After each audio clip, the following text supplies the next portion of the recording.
To jsou takové povídání, že děkujeme za 100 sabů. Kam teďka jdeme domů.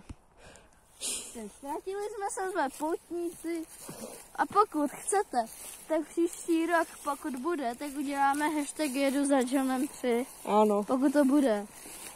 A to mě zajímá teda, co bychom udělali. No, jako já nevím. Třeba my hodně boucháme pyrotechniku. No, tak asi pyrotechniku.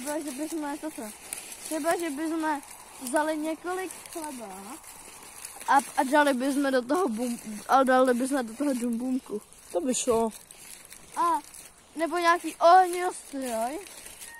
A pak, jestli to znáte, nějakou naftu nebo něco, nebo teďka nevím, co to je, ale ono to hoří. Benzín, to ale tak jako to nevím. Nebo ne, prostě se to zapálí. A tam bychom v noci na Silvestr, abychom udělali hashtagy do Johnem 3. Chcete to? Jestli jo, no, napište do komentáře. Pokud nějaký tady potom to video budou, ale jako, tak do komunity to napište.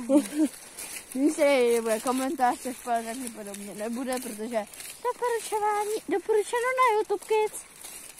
Takže tak. No. No a děkujem za 100 sabů, bylo to velmi těžké. Jo, no. Ten Prime nám hlavně lidi pomohnou. Ano, tak kolik to má zhlédnutí? 8 000? 8, 9 skoro. No skoro 9, necelý 9. Co to je? Nějaký jezdec? No to neřešte, to je. Necelý 9 200 lajků, což je náš rekord. No.